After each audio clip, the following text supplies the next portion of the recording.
It's February 20. What is today's date, Greg? 23rd. 23rd, thank you. It is February 23rd, 2020. And that means first off, before I say it's time for the knee jerks, I have to say we do not have an emergency podcaster on the bench tonight. It's just the two of us. That means it's time for the knee jerks, Detroit sports talk of Eno and Big Al. Starting in the opposite goal is Greg Eno of numerous places on the web, known as Out of Bounds, the Wayne Wheeler, things like that. I'm Al Beaton, longtime Detroit-based podcaster and blogger. Greg, what is new and how's things? Hi, thanks, Al, for that introduction. I appreciate that. Everything's going real well. I'm Greg Eno from numerous places on the web. You can start out with my WordPress blog, Out of Bounds. You can also check me out, my hockey stuff, and the Winged Wheeler, which is also hosted by WordPress. Although I haven't been on doing a lot of hockey lately, so not a lot to write about. To be honest with you. Yeah, I need to get back to it. I think it's like mid-January was the last one, but Out of Bounds is updated at least once a week, sometimes twice. You can follow me on Twitter at Greg Eno. You can follow the Knee Jerks on Twitter at the Knee Jerks, and of course we are on Facebook. Al mentioned we don't have an emergency podcaster tonight. Hopefully we'll need one. We do not have a guest tonight. It'll be just Al and me, Al and I guess, to be grammatically correct. We do have a lot to talk about, though. There's been a lot to talk about, and we're going to get to all that. But before we get to any of it, we're going to play a game that we like to call Whose Birthday Is It, Maestro? Everybody knows how we play this game right now. I'll give Al a clue or two or three of an individual whose birthday it is today in the world of sports. And if you can correctly guess that person within the first two clues, he'll win some gift certificates to Jack in the Box. Ooh, God, back in high school, I had a buddy that worked at Jack in the Box, and we'd go and he'd hook us up with free tacos. So greasy goddamn things. I'll give you terrible that. Terrible tacos. Yes, yeah, they were. Yeah. But when you're 17, you don't care. That's right. That's right. So anyway, this person, Al, we'll get right to this person. Made his name in the world of football. Mm-hmm. He's another one of these guys. Every time we do these whose birthday is it things, I'm always amazed at how old people are. I remember a few weeks ago we had Dominique Wilkins. He was 60. Well, this person's 77, and when you find out who this is, you're going to say, "Oh my gosh, 77!" But he is 77 today. Mm-hmm. Football, like I say, was his forte on offense. I will tell you that he played in the AFL a long time, and then eventually the NFL when the two leagues merged. I will also tell you that he played his entire career with one team in the NFL/AFL, and I will tell you that he played it in the West Division, what became the AFC West. Played his entire career there. Offensive skilled guy, and I think I'll stop there. He went to Florida State.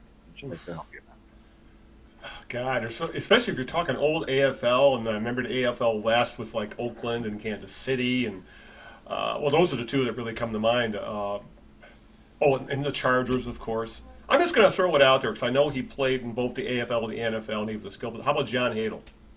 No, good guess. God, I thought I might have had that one. No, it's good. It's close.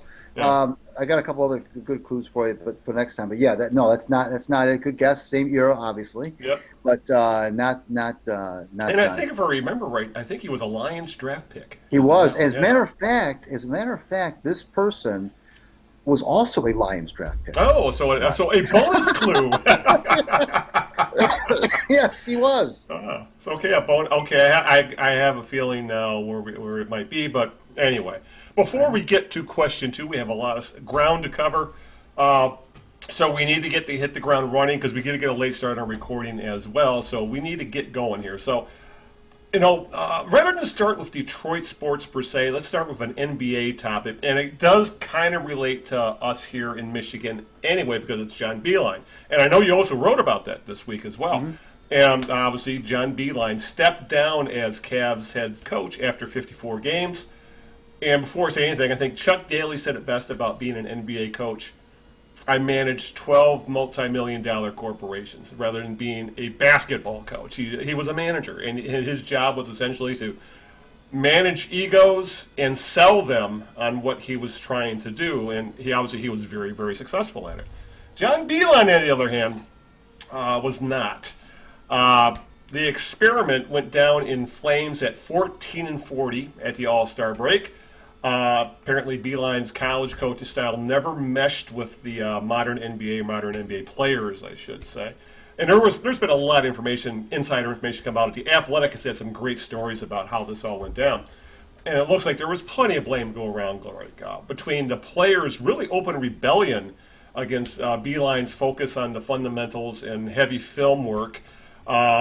There was the issue of Beilein using the term thugs to describe his players during a film session, and that is a very loaded word in today's society, especially in a majority black league.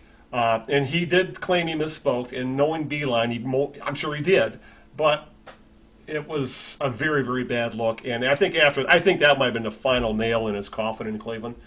And really, he as Chuck Daly was a salesman, you have to sell the players and what you do.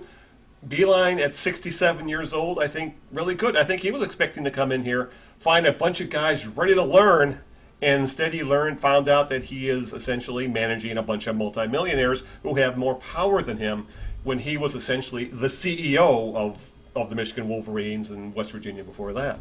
So really, I'm surprised the Cavs even attempted this, because NBA history, Greg, is littered with very well-known, very famous, very guys who won a lot in college. Tarkanian, Carlissimo, Bettino, Calipari, Fred Hoiberg, you could go on. And guys like Billy Donovan and Brad Stevens really seem to be the exception rather than the rule. Now we can add Beilein to the Tarkanian pile. So I think there's a lot of blame to go around. I'm kind of falling in. I don't think it's 50-50. I think it's more on the players than Beilein. But Beilein does not come off scot-free in this at all. Well, of course not. I mean, this is.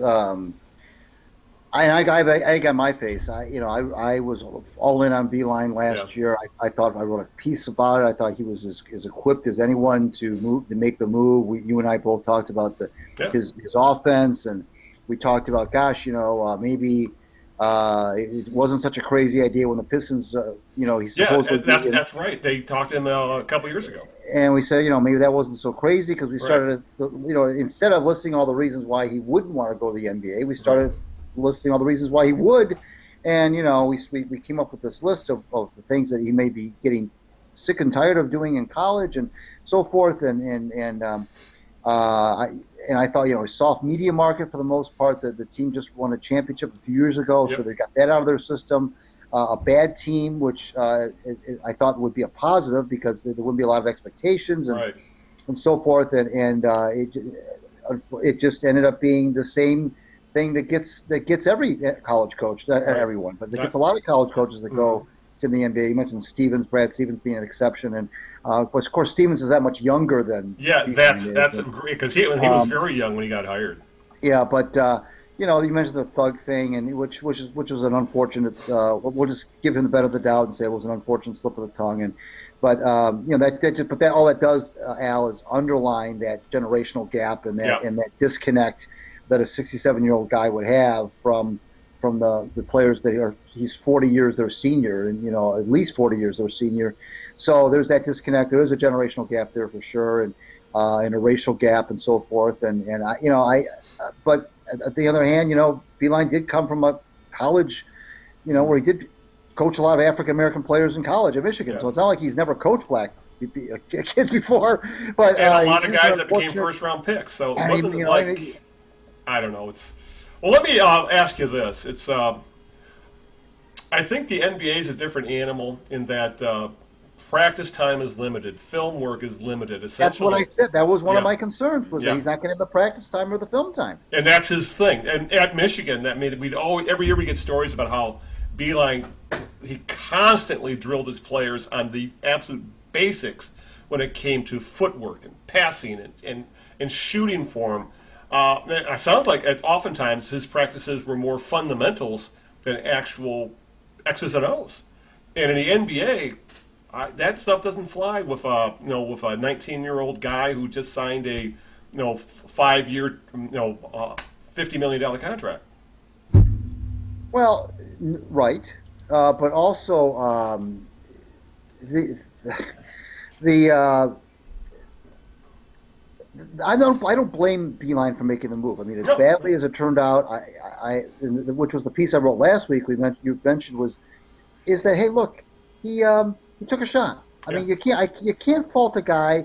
This whole NBA thing is just so appealing to so many college coaches that they find it very difficult to keep their It was his last um, mountain to climb. It really yeah, was. right. Last mountain climb, and he was 66 when he took the job. He wasn't gonna. He was if this Cavalier opportunity didn't come along, who knows if you would have got another one. So you could say, hey, why Cleveland was not the best place ultimately. Well, if you really wanted to try the NBA that badly, and he's 66 and he didn't think that the offers were going to come across the table, I can't blame the guy for trying. It was not far away from where he lives. It was not like he was going across the country. So I'm not on board with the haters who are saying, what was he thinking, and it was destined to fail. And all I know is that if these guys don't want to sit back and wonder what if I had done this, what if I had taken that job with the Cavaliers, what if and it's a terrible question to ask yourself as a professional when you've done all these other things in your profession, to have that one thing out there that you didn't try, and then forever wonder what would happen if you did. Now, some guys love it. They love staying in college. They have no aspirations necessarily of going to the pros. They're lifers, college lifers. That's fine. But he had an itch, and the Cavaliers was a coming together of opportunity with the franchise that was looking for a coach, and there you have it. It didn't work out, and then frankly, Al, I give Beilein credit for cutting, both sides, frankly, cutting their losses. I thought that the parting was with dignity. Yeah. It wasn't sloppy. It wasn't clumsy. The word kind of leaked out during the All-Star break, but it wasn't. I don't think it was clumsy by any stretch of imagination. I don't think it was awkward. I think both sides just kind of did their thing. Saved their face on both sides, and quietly, just kind of, well, it wasn't really quietly, but they parted ways without any sort of acrimony. And Beilein said all the right things. I thank Dan Gilbert for the opportunity, and everybody said all the right things. So there wasn't anything that was weird about it. It wasn't anything. There was no acrimony. There was no burning of any bridges of any sort. It just didn't work out, and both sides recognized that. And the only embarrassment, I guess, if you want to call it that, is that he didn't last the season. 54 games, but 14 and 40. He was miserable, they say. So if he was unhappy, why continue? And again, at 67, now he's 67 now. You start to worry about your health. You don't want to do anything that's going to be that so stressful and so damaging to that it becomes a health issue. You know what's interesting to think about, Greg? You know who the Cavaliers would have been better off hiring? Juwan Howard. When you think about it, Yeah. Howard was tracking Ironically. towards an NBA job. Yeah. And look how things worked out. Howard ends up taking Beilein's place at Michigan.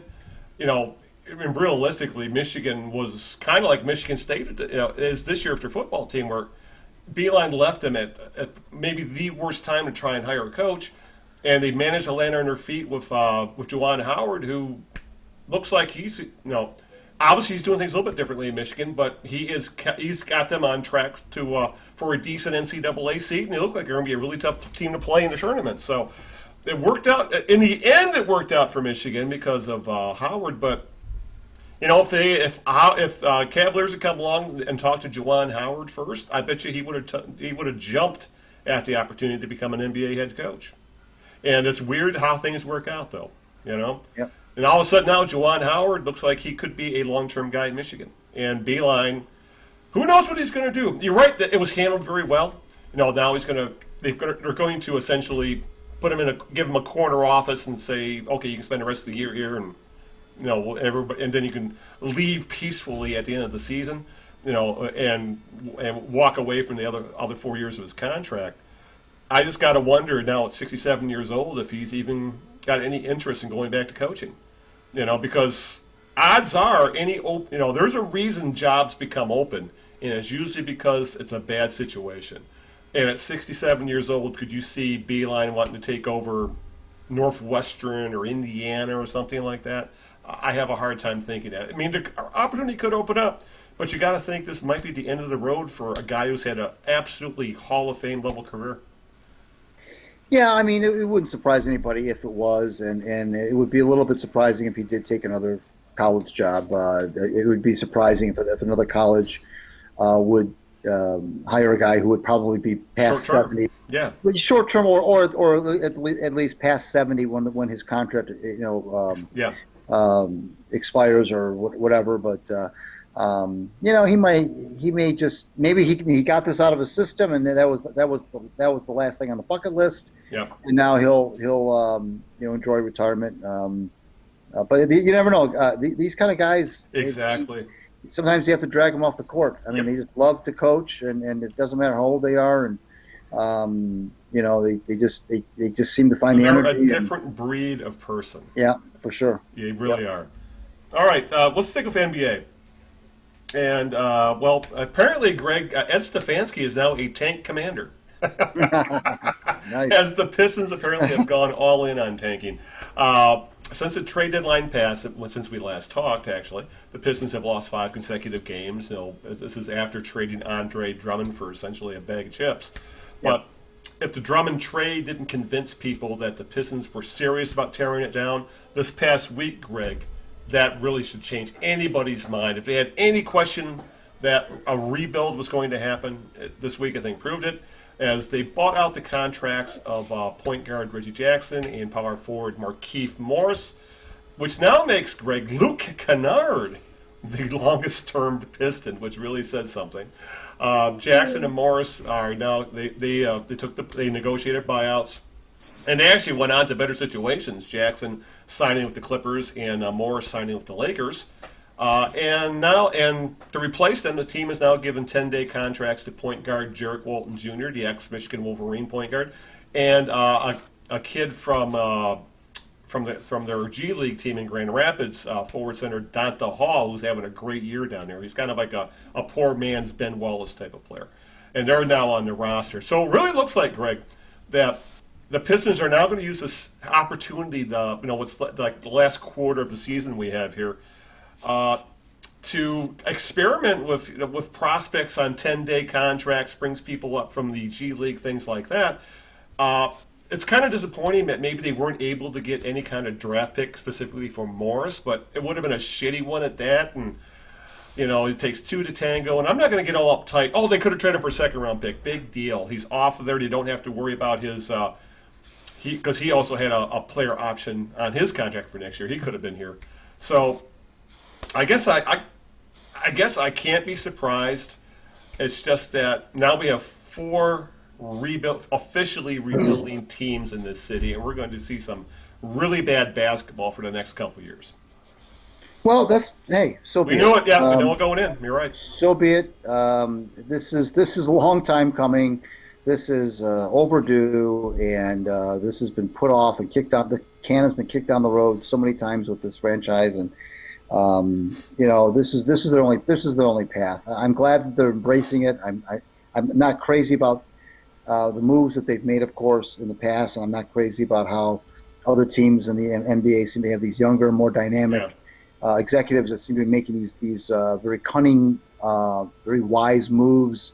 And play the long game and the short game at the same time, but at least at least the Pistons have recognized that this is really their only path to back to relevance, and it's not a guaranteed path, of course, but it's a lot more probable of being successful than the other path that they were on, which was that hamster wheel thing of struggling to slip into the playoffs at a 7 or 8 seed, get eliminated in the first round, and that just be stuck in the middle, the worst place you can be, and so.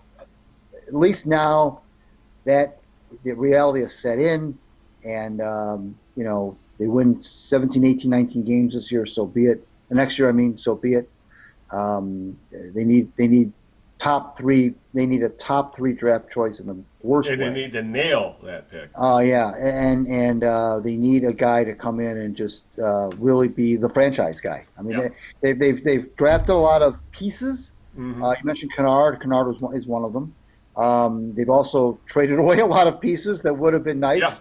Yeah. But be that as it may, they've made some very curious financial decisions. We all know that, mainly when Stan Van Gundy was here. Mm-hmm. But the bottom line is that they need a guy that they can just say, this is our franchise guy. And I don't mean Blake Griffin, and I don't mean Andre Drummond. I mean somebody that is, right out of college. And that franchise guy is not on the roster right now. No, absolutely not. And he's probably a couple drafts away, more than likely. Could be, but they need to have a really exciting young kid come in here and just be the guy. And I know they don't grow on trees, but you have a much better chance of getting one of those by doing what you're doing now. Yep. Than by drafting 10th, 11th, 12th, 13th, and which sounds like, in the old days, Al, that was not, I mean, that was okay. I mean, any first, I was looking back at some old 80s and 90s drafts, the kind of players that went in the first round, and some of these were all-star guys drafted 23rd, 24th, 25th. It seemed like back in those days, it seems like now you're drafted 10, 11, 12, it's like all the good players are gone. It's like all the franchise shifters are gone by. Look at like the Bad Boys Pistons. Like John Sally was like a mid-first round pick. Dennis Rodman was in the second round. Kelly Tripucka was a mid-first round pick. You want to go back to look. I mean, you could find you can still find them. Like the Greek Freak was a mid-round pick, but those are fewer and farther between. Which means you have to have confidence that your front office is going to be able to mine those gems.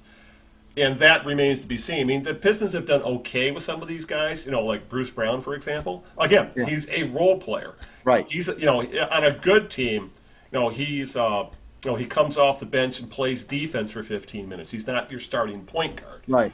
So it remains to be seen if this front office is capable of that. But, yeah, you're right. This is long overdue, something they had to do. And the more they lose, specifically this season, the better off they're going to be because – the way the NBA seems to be set up now, if you don't have a top 5 draft pick, maybe even top 3, it's like throwing darts at a dartboard and you have to get lucky. Right. Yeah, if they could find their Trae Young, their Zion Williamson, their Luka Doncic, there's something. That's the kind of player they need, and those are the kind of players that usually end up top 1, top 2, top 3 kind of player. So it doesn't even matter what position he plays. Yeah, best available. It doesn't matter what position he plays. You take him. If he's a point guard, he's a point guard. If he's a big, he's a big. It doesn't matter. You take him and you build around him, and that's what has to happen. And there could be more assets coming because there's nothing says they're not going to trade Derrick Rose and Kennard in the offseason. Right. And there is interest in both those players. So it's just a matter as to how high the first round pick's going to be, plus they are now definitely in a position to take on bad assets, take on bad contracts and get draft picks in exchange. I mean, they don't have to go all process like the Sixers did, and absolutely they'll shoot to go 0-82, but they need to bottom out somewhat, and it's should have happened. I know you could argue this should have happened in like 2012, right? Oh, sure. 2011, easily. Yeah, after the Iverson, after the Billups Iverson stuff, Absolutely. And when that flamed out, that's when it should have happened. Instead, they drugged us on for half a decade, and here we are. So. Yep. All right. With that, Greg, question 2 of the birthday game. Sure. You already got all the first clues. He was primarily not primarily. He only played for one team, and he was a skilled position player in the offense. Mm-hmm. He was a Detroit Lions draft choice, but chose to go to this team instead in the NFL 1965 out of Florida State. I will tell you that he's a Hall of Famer. Yeah. I should have said that. He's a Hall of Fame player, and he is renowned as maybe one of had some of the best hands of any player in the history of the game. Yeah, I have there was a couple of names that were going on there where, when we said, okay, it's not a quarterback, more like it's a wide receiver. And then when you start drilling it down, I think you're talking about Fred Biletnikoff. I am. Yes. There's an award named after him. I think it's Best a college. receiver in college. Yep. Most outstanding receiver in NCAA Division I is the Fred Biletnikoff Award. He is 77. That's hard to believe, isn't it? 77. And I think he also was a coach, too. For many, many years in the 80s, through 2006, he coached in the NFL in college, mainly with the Raiders in the NFL. But Biletnikoff, 77, drafted by the Lions, just like John Hadle was, just like Johnny Robinson was, just like Jerry Philbin was, just like there was another guy. They lost a lot of good players to the Yeah. AFL. Oh, my goodness. So anyway, mainly because of the cheapness of Russ Thomas, by the way. So that was that. So you get the case of Jack in the Box, or not case of Jack in the Box, the Jack in the Box, the Jack in the Box coupons. Thank you. Case of Jack in the Box hamburgers. They would be mummified and about 40 years old. But I can't wait. I'm going to get me some tacos. All right. Let's move on to the Lions, Greg, because there's been quite a and the NFL, because we want to talk a little bit about what's going on with the CBA as well.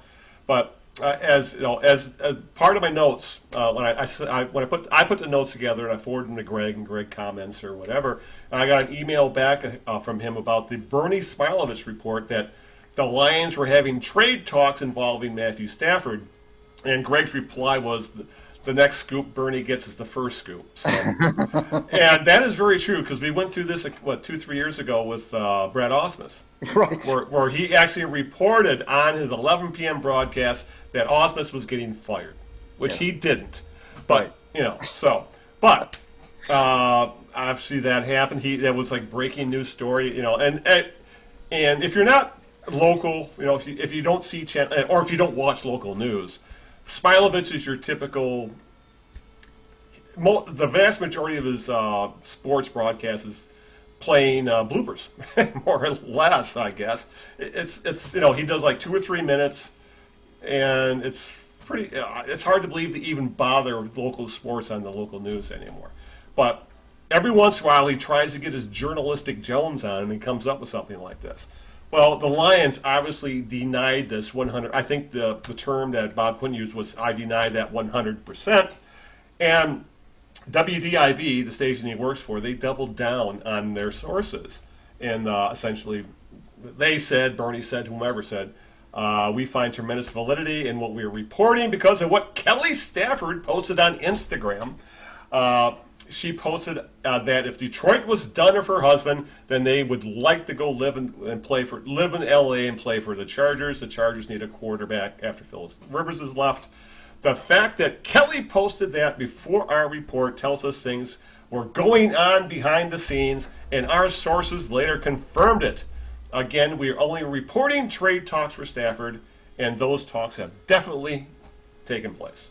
So who to believe, Greg? The Lions or Bernie Smilovitz, or for that matter, Kelly Stafford? I kind of follow. Yeah, I bet you there were trade talks. Who knows how serious they were? But when you have top level quarterbacks available at the top of the draft where you're picking, and there's going to be phone calls from other teams.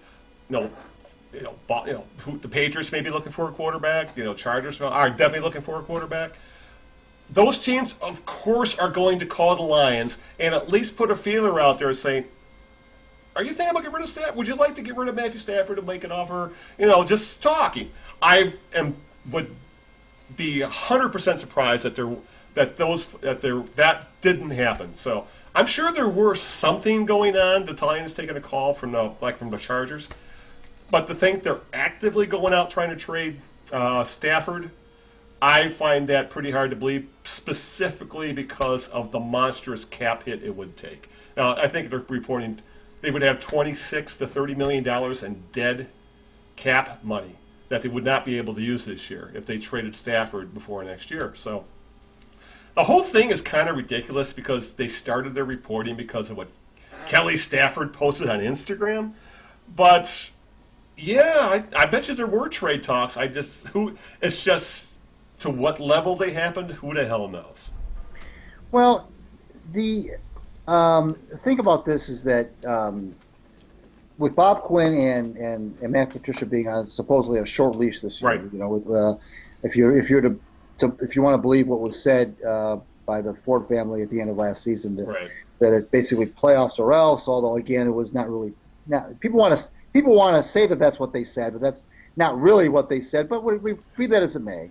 Yeah. Supposedly a short leash, and I know you've brought this up in the past about there's this.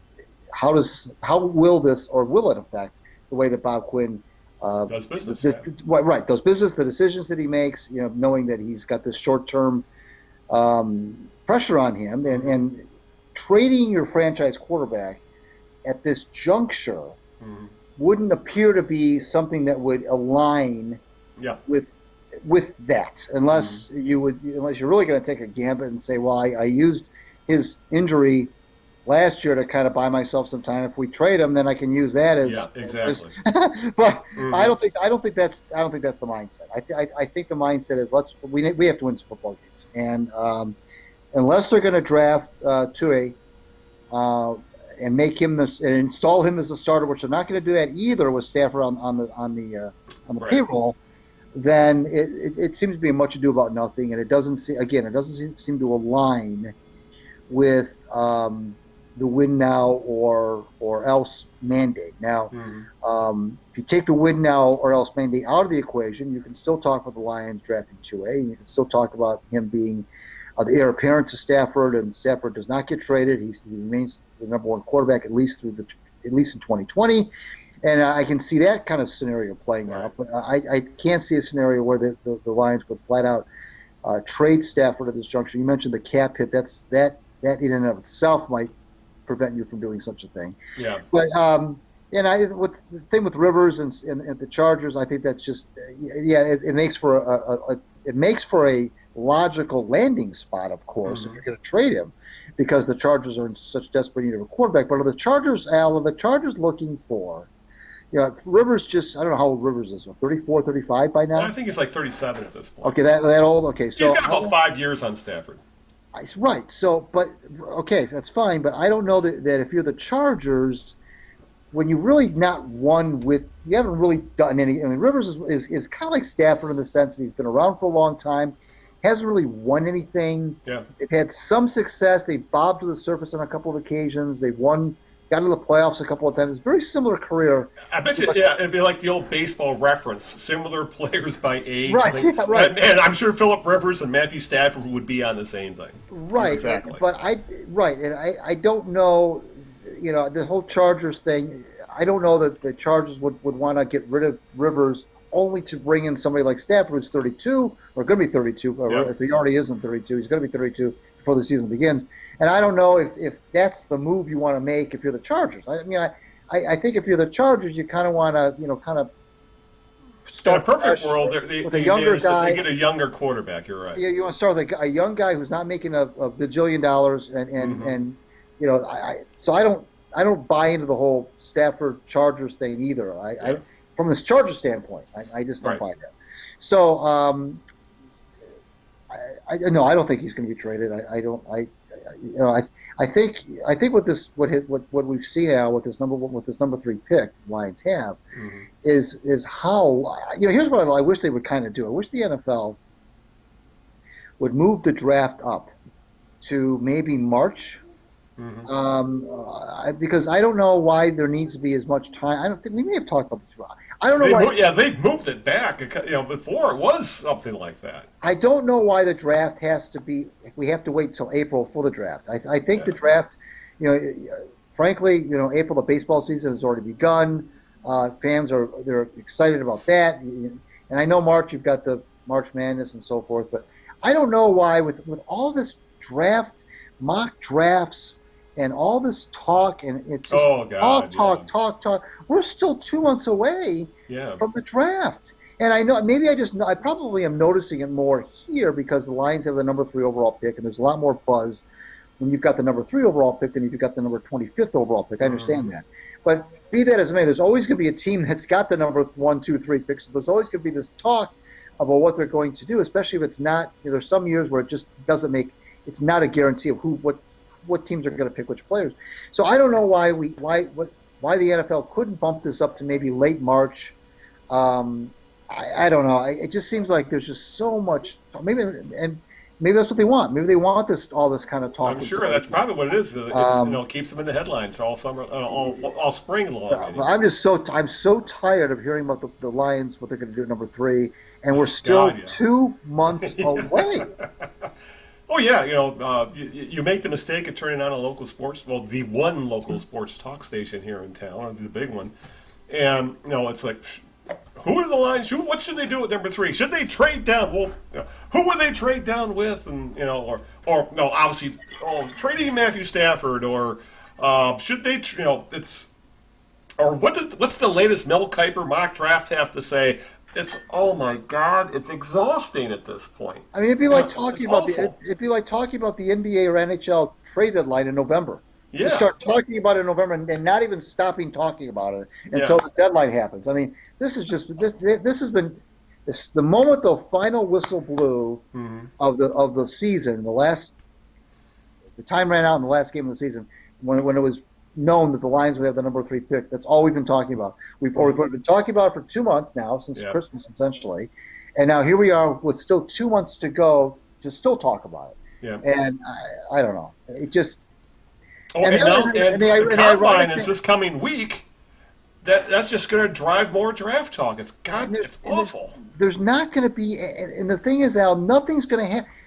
Not only does the draft itself, obviously, it doesn't happen for 2 more months, but there's not going to be any trades until the day of the draft or the day before the draft. There's not going to be any. Nobody's going to make any draft trades in March or February. That kind of stuff happens almost at the happens after draft often. Right. It happens right when the team is about to make the pick. That's when Goodell will go up there and do his thing. I mean, it's right. So I just think that I know there's not a lot to talk, and believe me, I know there's not a lot to talk about otherwise, with the other teams being so awful. I understand that, but it's just incessant. Mm-hmm. Oh yeah, I've said it before, and I'll say it again, and I'll continue to say it. Mock drafts are a bane upon sports society. They are a waste of time, energy, and effort. They really are. The fact that a guy like Mel Kiper's actually made himself a long and very profitable career being the mock draft guy, I don't know how I could sleep at night. That he's inflicted this pox upon humanity that now too many NFL fans get wrapped up in mock drafts, and they track mock drafts, and they do their own mock drafts, and they call sports talk radio about mock drafts, and then they write about, oh my God. Yeah, you're right. It's, the NFL has its issues, but, this falls into the any publicity is good publicity. We're talking about the NFL. That's all they want, and that's why the draft is when it is. That's why the combine is what it is, and it really just goes to show just how insane this country is when it comes to football, that we're talking about it when the season's not going to start for another 7 months. Right. Oh, I'm okay. Let's stop talking about this. Let's stop talking about the draft anyway, because there was some legit Lions news this week. Actually, there were 2 stories. One kind of minor. They re-signed Danny Amendola to be their slot receiver. Kind of a surprise, because you would have thought maybe he might have wanted to go to a better team. But he's at the end of his career. He's 34 years old. Apparently, he's happy playing with the Lions. So, yeah, great. He fills a role, fills a need. Huh. But the bigger story was Damon Snacks Harrison, the man mountain that anchored the middle of the Detroit Lions interior defensive line. Less than a year after Snacks signed an extension given to him by Bob Quinn, the 31-year-old tackle agreed to a mutual parting of the ways with the Lions. Harrison was vocal about considering a retirement immediately after the end of the season. I remember there was a big deal made about that. He looked like a man who he played hurt all year. He probably entered the season out of shape because he had a holdout, and obviously he played on a team that sucked. No wonder he was tired of playing football. But apparently he does want to continue his career. He just doesn't want to continue his career with the Detroit Lions. And considering how much his play kind of fell off last year, the Lions were happy to grant that request, a mutual parting of the ways. The problem with this, it does give them some extra cap room to play with. I think it's they get 7 in cap space, but they also have 5 in dead money regardless. But the worst part of all this, or the troublesome part, Greg, is now the Lions' interior defensive line is a shambles. It's barren. Snacks is gone. Mike Daniels and Ashawn Robinson are both going to be unrestricted free agents. So who the hell knows who's going to anchor the middle of Matt Patricia's genius defense at this point?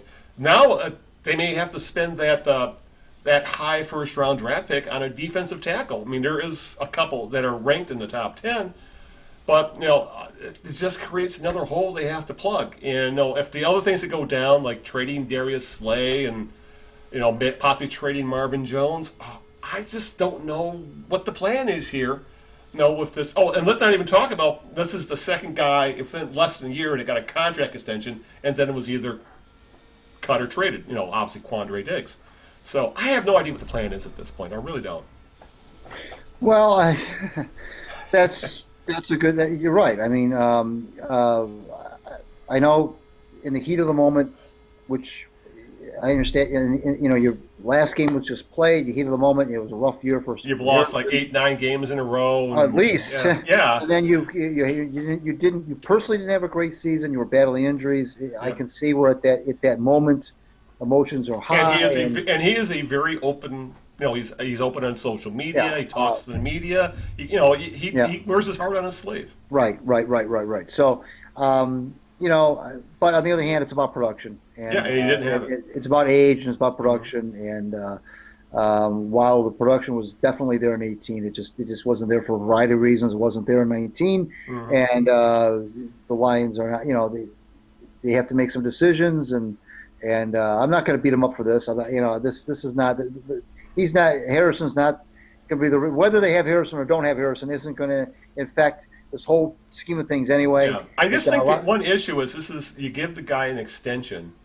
Yeah, well, and he was under contract for another year anyway. Yeah, that's the issue. That part, yes, you're right. The on a guy on the bad side of 30. That's fair. That's true for sure. But again, these decisions, Al, were made, and this is why I find this whole rebuild thing just so disingenuous. I can't believe that people are actually buying this as hook, line, and sinker. You hit it. You hit the nail on the head. When you sign guys like Amendola, and I'm not going to beat him up about Amendola because he was a good contributor. He was last year. He was right. He was like the Golden Tate-ish. And without the yards after he wasn't the yard, wasn't the yards after the catch. No, he was a move the chains guy. That's right, exactly. And but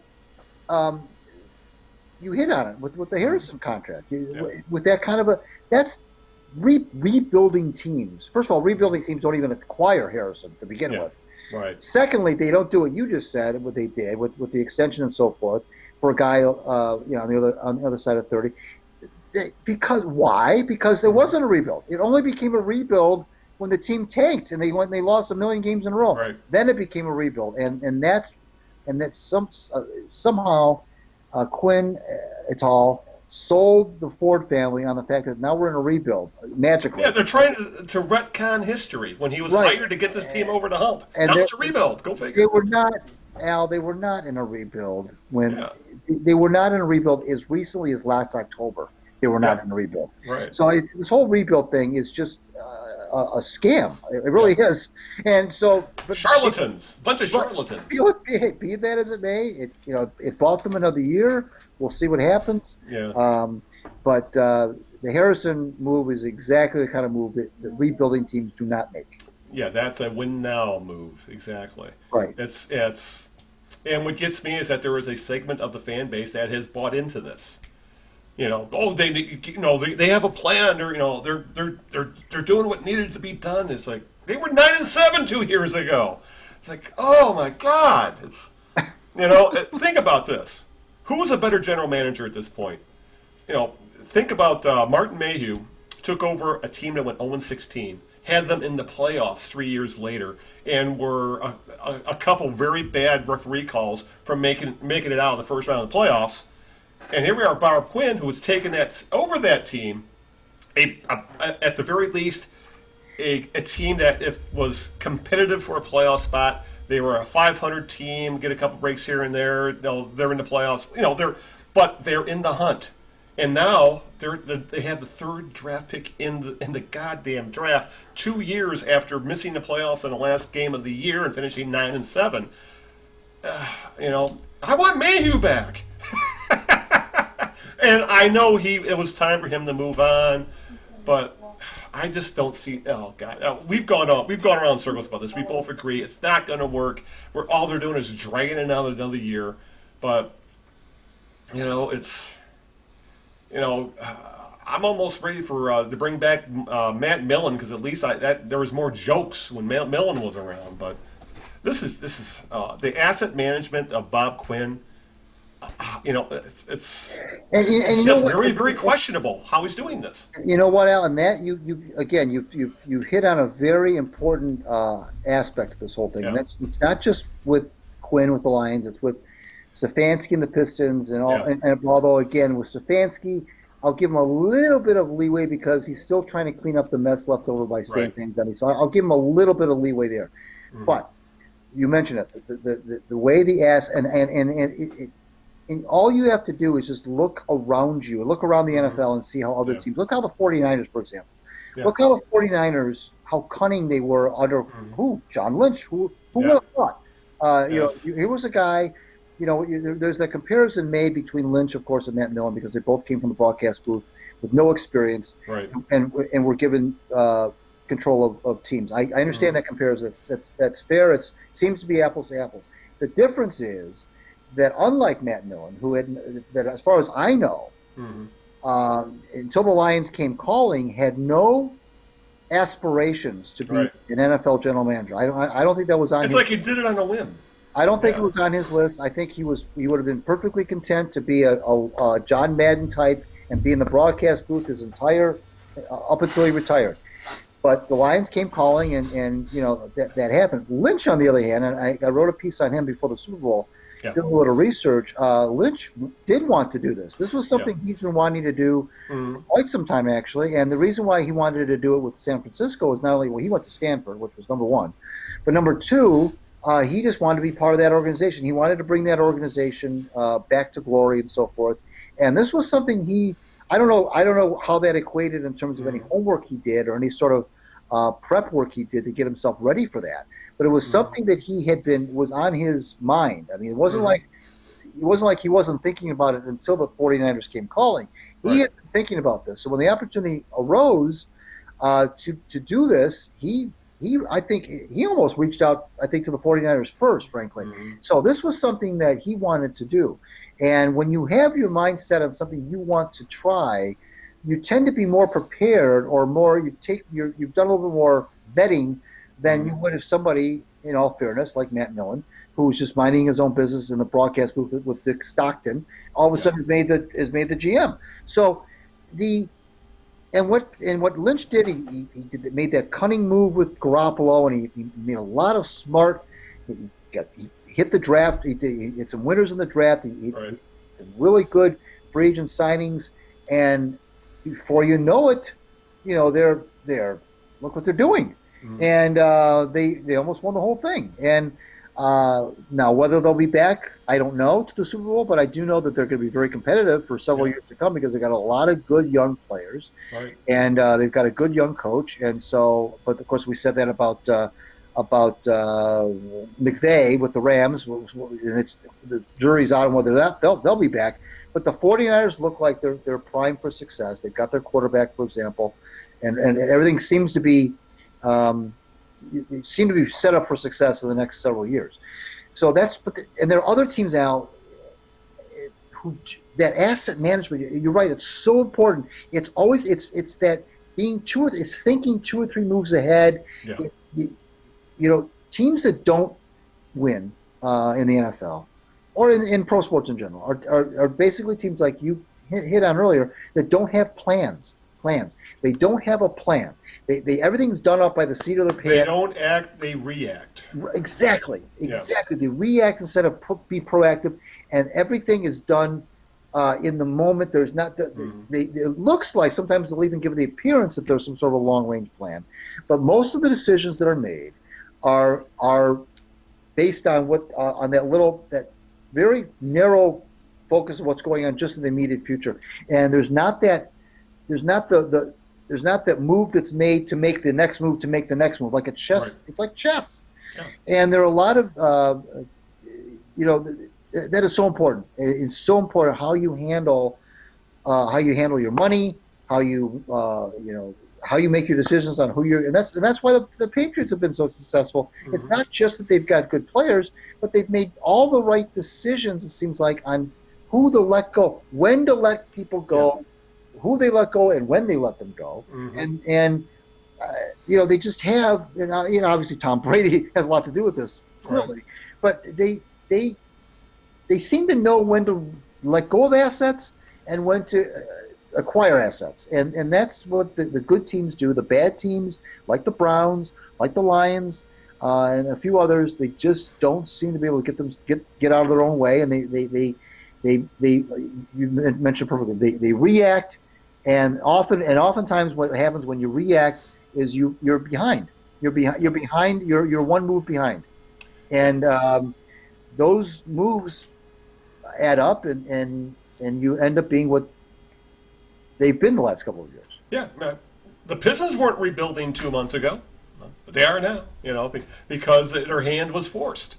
Rather than putting some thought into how to do it, they as I said, they just had to do it. They didn't have much choice. You know what, Al? In retrospect, I know we're talking about the Lions now, but in retrospect, that year that Blake Griffin had last year might have been the worst thing that happened with this team.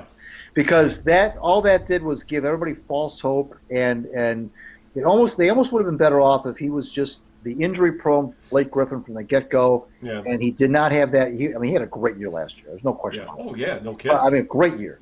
I'm thrilled. I was thrilled to watch it, but you're right. It was probably the worst thing that could have happened to the franchise. And then just when you thought, oh hey, maybe they've got something here with Jackson, just bring in Derrick Rose and a couple other veterans, and boom. And before you know it, then Griffin is hurt almost immediately, and the whole thing falls apart. It's a domino effect, and that of course that trade should never have been made anyway. But anyways, but back to the Lions. Yeah, you're right. We don't know exactly what they're trying to do, and now that's what I don't like about this. That's what you and I both didn't like about this mandate or this referendum was by putting them in that box like that, by saying, okay, we expect to be a playoff contender or else kind of a thing. Now that it changes the way you operate. I mean, it has to. How can it not? Well, it reminds me of today's stock market. It's all about short-term profits at the cost of long-term stability, and that's what's going to happen with the Lions. I'm positive that's what's going to happen here. If Martha allows it to happen, I think she will. It's awful. All right, with that, I want to touch a little bit on the CBA because I should say the NFL CBA because that became a bit of a topic this week. Yeah. Specifically because of there's talk about it increasing the length of the season and adding playoff teams. All kind of an underhanded way to, let me go into a little bit of detail here. The NFL owners have approved what they want the CBA to be. And specifically, two of the big things was they want to extend the season to 17 games, and they want to add a playoff team in each conference, which means one team on each side gets to bye, and then wild card weekends becomes 3 games on Saturday and Sunday rather than 2. But there's going to be more involved with this. But all these changes require the NFLPA to sign off on the new bargaining agreement, and I'm not sure that's going to happen. Other things that have been thrown, I guess the biggest thing out there is the 17-game season. And there's a lot of questions of that because 17-game season, Greg, all of a sudden that makes for an unbalanced home road schedule. So that's silly right then and there because then we talk. Okay, what are the odds that a team that has 8 home games makes the playoffs compared to a team that has 7 home games? I'm betting on a team that gets that extra home game, for example. And also, this is really, I think, greasing the skids for what the owners really want, and that's what they talked about months ago. They want an 18-game season. That's what they really want. But you're talking about, players here, and which when you start talking about extending the season, then that means the owners are only paying lip service about caring about the safety of the players. That's just more opportunities for them to get hurt, more opportunities for concussions and all kinds of different things. It's a cash grab, pure and simple. And the same goes with the extra wild card game. It's becoming more and more like the NHL, where half the league's going to make the damn playoffs at this point. A few other things the owners are throwing in. Expanding the rosters, which should be done anyway. I don't care about, the IFC has to be bargained in, but this should have happened a long time ago. They're talking about expanding the overall roster to 55, 48 on game days, and making it practice squads up to 14 people, and eliminating the only first players in the first and second year being part of a practice squad. Anybody can be a part of it. But the thing is also about this, if you're going to expand the rosters and you want to expand the season, why do you scratch anybody? Why just don't make all these players to be able to play in a damn game? But no, that's neither here nor there. They're also talking about expanding the share of revenue from 47 to 48 to 48.5%, and raising the minimum salaries. Like the veteran minimums are going to go up by each year. But from all accounts, Greg, the players are extremely distrustful of ownership for good reason, because they got reamed in the last CBA. And I don't think any of them are really happy about a lengthened season for the other things we talked about. And what's interesting is that, they said, we're going to lengthen the season by one game, and that means you will get an extra payday, but we're going to cap that payday. So, for example, a guy who has a multi-million-dollar contract, and say he's making $500,000 a game. Well, they're capping his salary at $250,000 for that last game of the year. It's like, why in the hell would they agree to that? That means he's playing one game for a fraction of what he should be making. And the fact that the owners are so eager to pass this, I find the players saying, if you're so happy with this has got to be screwing us over. We have to go back to the negotiating table. And really, I think all this ultimately means is that the owners are so afraid of a labor stoppage because TV rights negotiations are coming up within the next year or so. But this whole thing about extending the season, if I'm a player, I'm like, I would have second, third, and fourth thoughts about playing a 17 or 18 game season at as much risk that these guys put themselves through. Yeah, we've talked about this before. This is ridiculous. I don't think this is going to see the light of day. I think that, I hope not. No, I don't think this is going to fly. I know the part of the proposal is that the preseason would then, of course, be reduced by one game. I understand that it's not apples to apples. They should shorten it anyway. I've made this point to a number of people already. It's not the same thing because they don't play. They don't play. The starters don't play. People say, well, hey,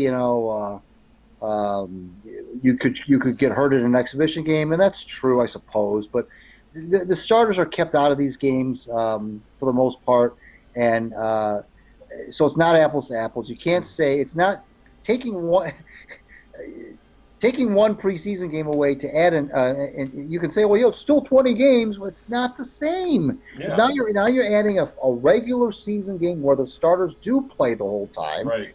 Where there is something on the line, versus a meaningless game where the starters don't play. So how is that the same thing? Yeah. I understand you can get hurt walking to your car. I understand that, but come on now. Let's be real about this. This is not the same thing. You mentioned the whole inequity between it. Some teams will have 9 home games versus 8. Yeah. That's silly. I've never known any pro sports league where teams have different amounts of home games than the course this year. That's ridiculous. It's already, and the NFL is already a small sample size league anyway. I mean, talking 16 games, which is such a small sample size, and then if you give one team an extra home game in that small sample size, now it's like it would be like giving a team in baseball 10 more home games than another team. Now, okay, we're going to play 91 home games, and then you guys can only play 71 home games. Right. I mean, it's just absolutely ridiculous. So that in and of itself is stupid. But I I'm really disappointed, Al, that, and maybe I shouldn't be. Maybe I should be. Maybe I'm naive to be disappointed, but I'm really disappointed in the NFL, the owners, for continuing to press for this extra game, to continue to press for expanding the season. You mentioned, it makes everything look like lip service, and it does make everything about safety look like lip service. I'm really, it bothers me that they're still going down this. They're still trying to push this extra game thing. In a league that prints money already, it's not like any of these people are on the verge of losing money over an NFL franchise. No. Right. It's not right. It's not being done to save the league or to make themselves solvent again. No. Right. It's a shameful. It's for the rich to get richer. It's for the rich to get richer, and I don't. And here's what I'm. And the other thing that bothers me is that what I'm.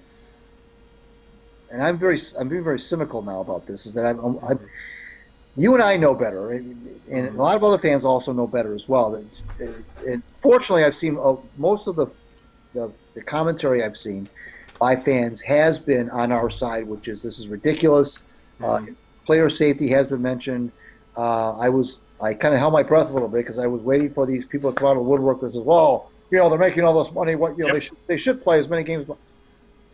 What I hope the NFL isn't doing is I hope they're not banking that public opinion is going to be on their side, that there's going to be enough people who are take the opposite tack that you and I are taking, which is, you're damn right they should be playing another game because look at all this money they're making and they're of course they should be playing, and pushing this, this in the court of public opinion, having this extra regular season game be looked at favorably. I'm hoping the NFL isn't banking that their fan base is going to take their side on this whole thing. Ultimately, it's between the players' union and NFL. I understand that, but I wonder if the NFL is thinking, either naively thinking that the public opinion will be on their side, or is hoping the public opinion will be on their side. That this extra game is a good idea. I hope that's not what they're thinking. I bet you they are, because they've seen what elections have looked like of late, where people vote against their best interest all the goddamn time. Yeah. And that's because, there are educated fans who think that, these guys, I bet you 90% of the NFL aren't millionaires. I mean, and those are the comments you see online or on sports talk radio that just irk me to no end.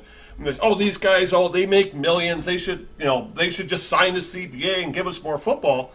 And say, okay, Bo Scarborough, is he making millions of dollars? He's on a rookie minimum. Yeah, he's making a significant amount of money. I think the rookie minimum this year is around $400,000. But then you take out taxes, you take out agent fees, you take out living expenses. He's making a good living. He's nowhere near a millionaire. And the fact is, what are the odds, say, Bo Scarborough's career lasts more than a couple years? I'd bet against it. If he makes it to 4 years, he's the minority, the great minority that actually have a significant NFL career. Majority of these guys play less than 4 years. Majority of these guys often end up with life-altering injuries. And the majority of these guys, in a lot of ways, aren't even equipped for real life because their entire life has been spent being told what to do by coaches and people of authority and things like that. And that does what gets me, because and that's where in a way the owners, Greg, have the players by the short hairs, because no guaranteed contracts. Which is another thing that just gets my goat with the NFL. If they don't have guaranteed contracts for the most part, is that players, for the most part, aren't prepared for walkouts, unlike baseball and basketball, where they could accidentally hit the wrong button and muted myself. Unlike baseball and basketball, or even hockey, guaranteed contracts, and these guys are more prepared, and they usually have longer careers, so they're willing to sacrifice half of a season or even a full season of their career, knowing they will make it up because they have a longer career and they will end up making more money in the long run with a new collective bargaining agreement. Football, on the other hand, you have a lot of players whose careers last 1 year, 2 years, 3 years, and they want to make as much money as they can as fast as possible because they know, especially the fringe type players, which is a lot of the NFL, they know their career could end like that. Right. And there goes any money they can make. So a lockout would just kill those guys, and that's why very often that's why the NFLPA is realistically one of the is probably the weakest labor union of all the pro sports. So between, as you said, Greg, the owners seeing enough imbeciles in the fan base to take their side, and also you have players desperate to make as much money as quickly as possible before they end their careers, they probably see a chance. We're going to jump in. We're going to get the CBA we want, get it signed, and move on from there, and be very, very happy and continue to print money. And if the players, hopefully these smarter players in the NFL, the Richard Shermans of the world, for example, who are they're seeing through the bullshit, say this is bad for us, it's bad for future NFL players. We need to put our foot down and actually get what we need. We need better health care. We need a bigger share of the profits, and we can't have longer seasons. And if that means they have to sit out for a significant amount of time, that's what they should do. I just don't know if the NFL union is together enough to actually be able to pull it off. But that's what they should do. Yeah, I know J.J. Watt came out immediately and trashed it. And some players, by the way, frankly, didn't like. They thought, wait, hold on, let's before we start trashing this proposal, let's put it to a vote, and let's not have certain players who are big name players who have a lot of name recognition come out and kind of go rogue, and they immediately say, it's a big fat no. And those are the ones who are also better set to go through a strike because they actually have a pile of money to sit on. Right. But yeah, they should. They're ultimately, I would not be surprised that there is some sort of a lockout or strike. I just think if it does happen, Greg, I think that it'll ultimately go down like every other one the NFL seems to have. It breaks down piece by piece by piece where one or two guys cross the picket line and a couple more guys cross the picket line, and then all of a sudden the rest say, well, they throw up their hands and say, what the hell? We're not going to be able to be solid. You're not going to be. We have no solidarity. We might also just agree to the CBA, and I hope it doesn't happen that way. But we've both seen it happen often enough with the NFL. How many labor issues have we lived through with the NFL? Like 3 or 4 at this point in our lifetime. Yeah, and they've all ended the same way, with the players getting boned. I don't want to laugh, but that's exactly what usually happens. All right, a couple other quick topics before we call tonight. Red Wings, Greg. They couldn't even make it to tomorrow's trade deadline before being eliminated from playoff contention. Friday they lost 4-1 to the Islanders. That means Detroit is the first team whose playoff chances ended before the trade deadline since the Penguins pulled off the same trick in 2003-2004. So pretty much a generation the last time this happened. Right now, the Wings' record, actually, I think they're playing right now, and they are losing to Calgary. So if that holds up, the record will be 15-45-4, give them 34 points through 64 games. That's a 44-point pace through 82. And there's only been 2 worse teams. The 85-86 Wings had 40 points. The 76-77 Wings had 41 points. But that also we have to keep in mind that the current point system with with shootout wins and crap like that, it kind of muddies things. But that pace they're on, they're going to go down as one of the worst Red Wings teams in history. I mean, we got to go back to the Dead Wings era of the 70s. Essentially before Steve Yzerman arrived and just after Steve Yzerman arrived was the last time this team was this bad. And one other interesting thing about the Wings is that before tonight's game, the Wings announced that Andreas Athanasiou and Mike Green were healthy scratches, and the term they used, asset management. So that sounds like a trade brewing to me. They don't want to play 2 guys that they think they'll be able to trade tomorrow. So, but it's not a surprise that we're at where we're at for the Wings. It's just kind of being eliminated before the trade deadline just kind of drives home just how bad this season has been And hopefully this is the bottoming out this team needs to be able to finally start moving forward. I everybody knew that they would be bad, but Yeah, not this bad. Right. And there's been so many players who've underperformed. We've talked about this as well. So many Like players the who two that got benched today for asset management reasons. right. Yeah. And the whole Justin Abdelkader thing is Yeah. really, I almost feel embarrassed for him. I mean, he's been. I think he has 0 goals, 3 assists. I think in 42 games. And he's under contract for 3 or 4 more years at like 5 or some ridiculous amount of money. I was on record as when he was up for an extension. Yeah. That the Red Wings should indeed back up the Brinks truck and give him what I thought he deserved. I looked at him as a potential captain of this team. I thought that he was trending. He was at that age. He was hitting his prime. Yeah. And then what I failed to take into account, and people have reminded me, is that he was playing with different players. He was playing with the Zetterbergs and the Dotziks of the world. Yep, exactly. And that doesn't hurt your production. But even with that, Al, even taking that into consideration, I didn't think it'd be this bad. right, his lack of production, and not only production, but his lack of presence. He used to be one of these, gritty guys who get under your skin. He was always in the middle of a scrum. He was I thought a pain in the ass to play against. Yeah. And it's not just that he isn't scoring points. He doesn't have a presence. He doesn't. You don't notice him out there. He doesn't have any. I don't know where it's gone. I can see. Sometimes when playing in baseball, when players aren't hitting, they try to excel in defensively and vice versa.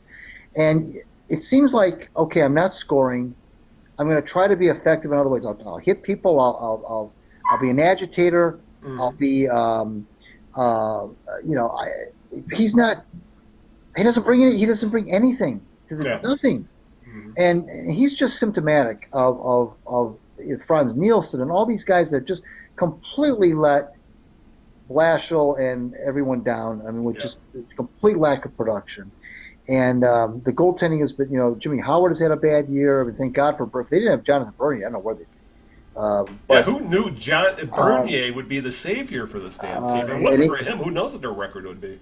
So many players that just, it's been a rotten year, no question about it. I mean, think about it.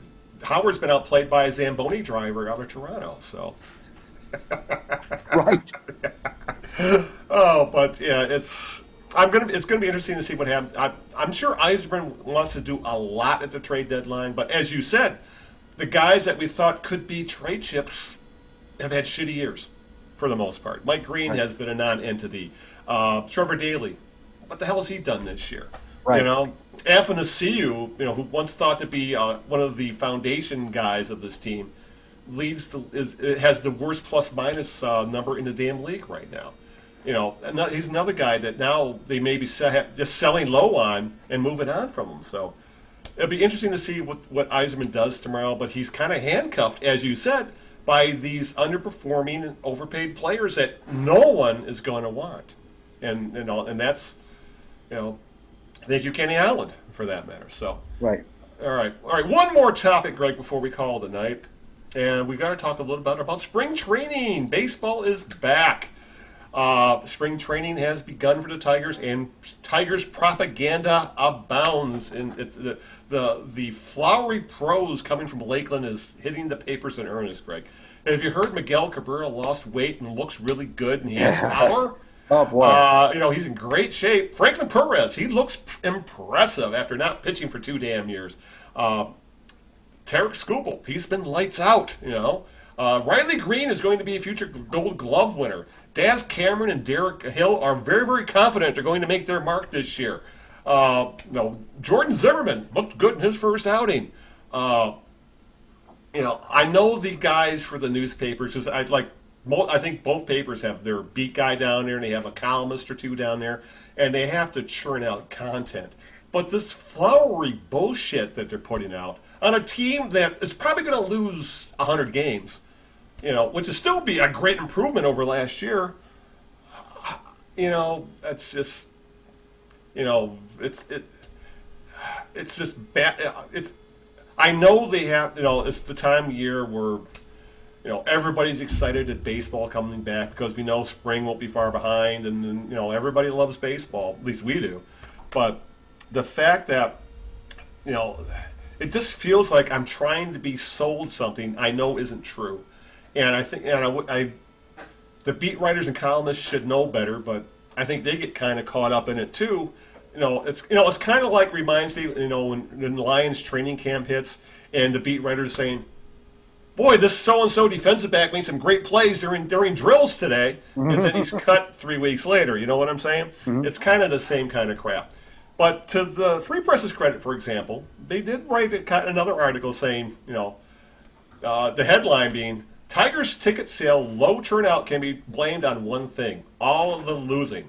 Because it was an interesting article. Because remember, 5-6 years ago, you'd have to go down to Comerica Park the day before they started selling tickets for opening day, and they would give you wristbands, and then you would queue up that way, and then the opening day would sell out in minutes.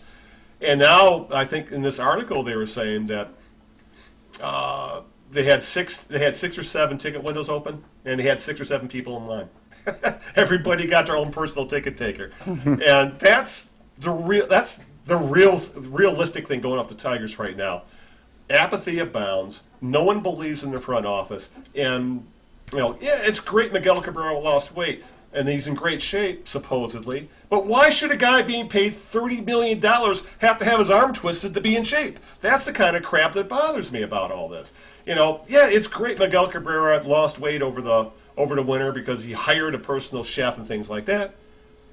But and that was the other thing I saw, because I think it might have been Evan Woodbury on MLive.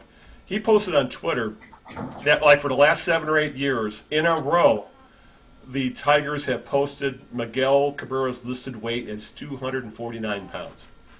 If he played at 249 pounds last year, I will eat my damn headphones. He was playing at 270, 280 last year, easy.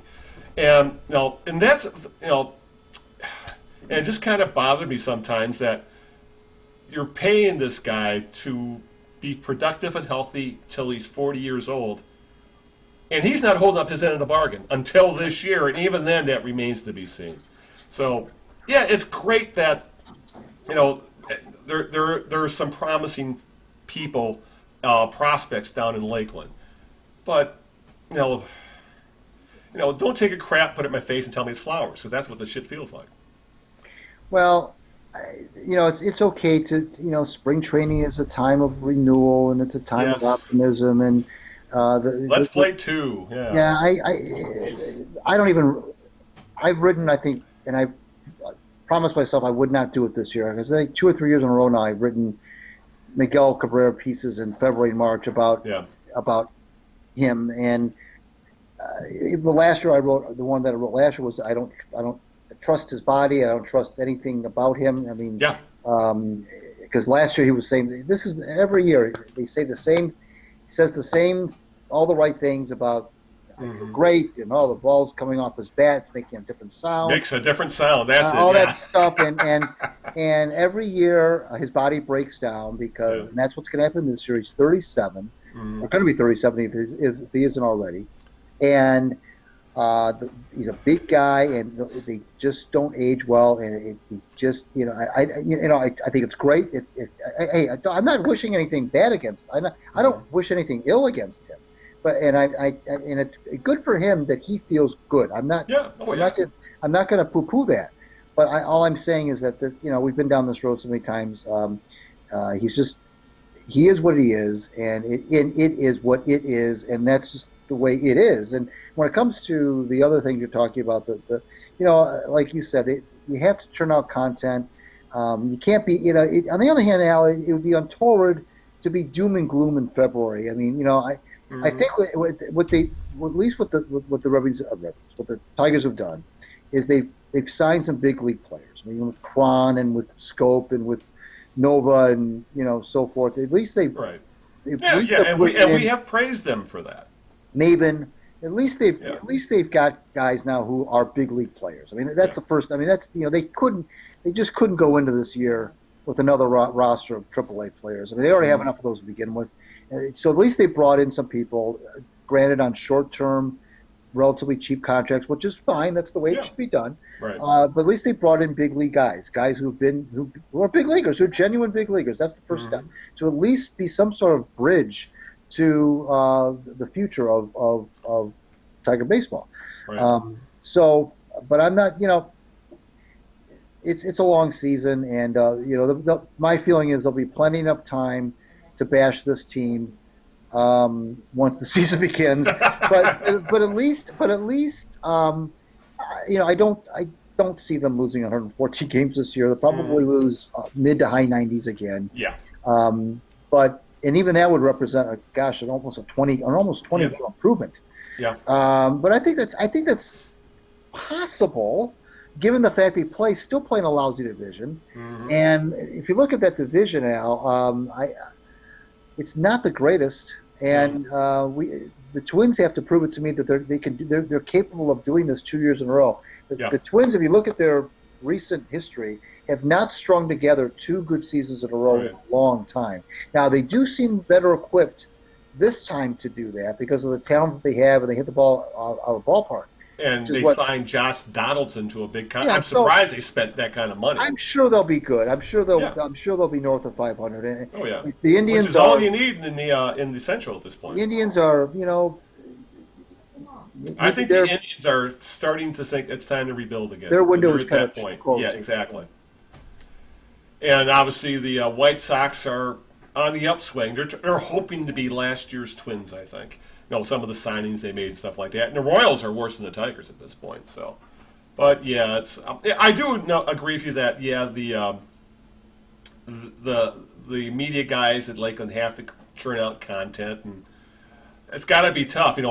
Trying to cover a team that's been this bad for over 100 lost team 3 years in a row, but I don't know. It's kind of frustrating because I'm sure, as you said, a few months from now, we're going to be constantly bashing this team. So maybe I should back off just a little bit. But that is just my big pet peeve with an athlete who doesn't show up in shape when you're being paid to be in shape. And that's what have been my big pet peeves of Cabrera. So, and that's always going to bug me. But if the guy hits 300 this year, even gives us 800, 850 OPS, I'll be happy. That'd be great. So regardless, but we'll see what happens. We still got about a month of spring training. The good Lord, this year is flying by already. I mean, God. Because I know the regular season starts last week of March. So anyway, I think it's time to start wrapping this show up. So we have kind of raced through this show. We had so much to cover. Greg, with that, who is your jerk of the week? I'm going to go with Drew Pearson, the old Cowboys wide receiver. He's after Mel Tucker became coach of Michigan State. Yeah.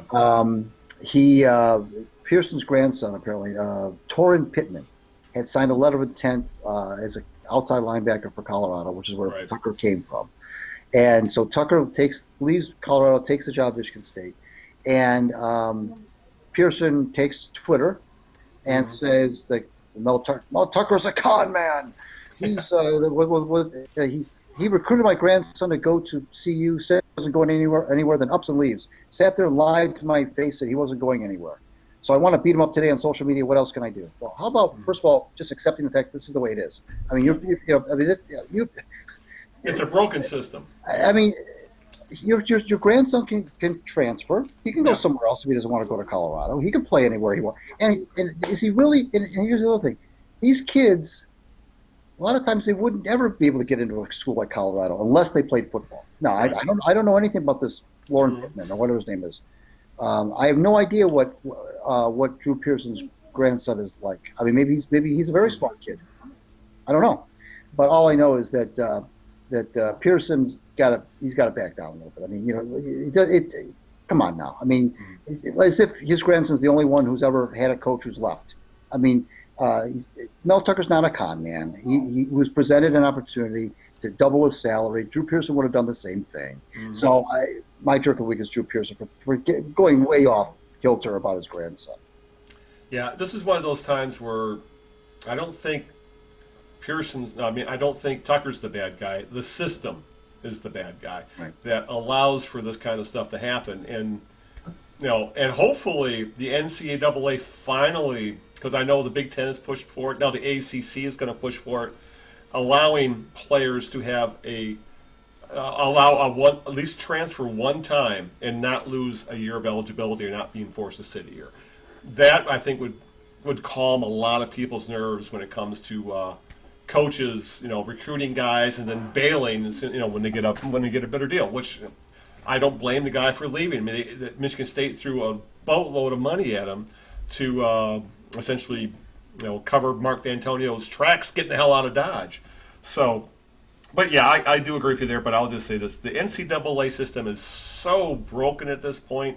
We could do an entire show just talk about all the things that are screwed up in college sports today. So, but yeah, I'm with you there. It was a bit over the top. I'm going to beat him up kind of thing. Drew Pearson coming out with the tough guy stuff. You nailed it there.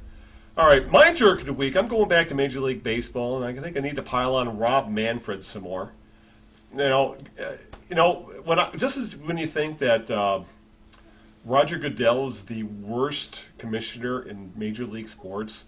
Rob Manfred says, "Hold my beer." And his actions during this cheating scandal with the Astros and Red Sox, I don't think this guy has made. If anything, he's made the whole goddamn thing worse with some of the things he's said. I mean, he's got baseball players on pretty much every other franchising calling him out on his BS and about how players didn't. Baseball players are spitting mad about how this whole thing has been handled. And then you have Manfred come out, when asked about taking away a World Series or, taking the banners away, the pennant away from the Astros. And then he comes out and calls the World Series trophy just a hunk of metal. That's the kind of, what? Could you picture the... Roger Goodell saying that about the Vince Lombardi Trophy, the Stanley. Would anybody even say anything like that about the Stanley Cup, for example? No. And for Goodell to say something like that, I just drove home how clueless he is, how clueless he has been in handling this whole cheating scandal, and I understand it's gotten a little bit over the top, how people have become more and more vocal. But the reason they become more and more vocal because they all see that essentially the Astros, I won't say they got a slap on their wrist because a couple guys did lose their jobs, but Major League Baseball, I think, did the bare minimum when it came to punishing a team. So my jerk of the week is Rob Manfred for making Roger Goodell look good, and that really takes some work, and he pulled it off. Yep. All right, with that, let's wrap this up. So why don't you get out the thank yous and plugs? Anything else you'd like to get out there? Yep. We'll have Kenny Cal on the show. We talked about this. We'll have Kenny Cal, the Rubbing's radio voice, on the show after the season ends. I'm not sure we'll have a guest with us 2 weeks from today, which I think is March the. I'm not sure what it is 2 weeks from today. Anyways, we may have a guest. We're not sure. Kenny Cal will be after the season. I want to read me at my Out of Bounds blog on WordPress. Follow me on Twitter at Reggie. Follow the Neatrix on Twitter. I want to thank my lovely wife Sharon for putting up with this nonsense, and thank you, Vigal, for making Sunday Answer Dash fun. And that would be March 8th. Since you helped me with the start of the show with the date, I'll help you at the end of the show with the date. So, all right. Thank you, Greg, for taking some time out of your busy schedule to talk sports with me. Let me rant for 90 minutes. Give a shout out to Linda, who's not at work tonight. She's actually in Texas babysitting. Her son and daughter-in-law are in New Orleans right now, and she is babysitting the grandkids. And I think she's having a good time, but I think she's also pulling her hair out at times. But she's down there doing family stuff, and I do miss her. And I want to give a shout out to Bean. We actually heard him in the podcast this week, so I was wondering about him. And also want to get out if you want to learn more about the show, we're available on Apple Podcasts, we're on YouTube, we're on Stitcher Radio, iHeartRadio, Spotify, Google Play. If you want to go right to the heart of the matter, go to thekneejerks.net. You will find the show notes, you'll find all the links there. You can right-click, download it, and do whatever you want with the MP3. Essentially any major podcast platform, you can find the Knee Jerks. Just do a search for the Knee Jerks or the Knee Jerks, Eno and Big Al. You can find everything you need to know. And as Greg said, we are the Knee Jerks are on Twitter, the Knee Jerks are on Facebook. And with that, let's get the hell out of here. So until this time, 2 weeks from today, when who the hell knows what we'll be talking about, this is Al Beaton saying good evening, good luck, and aloha. Ciao, everybody. We'll see you in 2 weeks.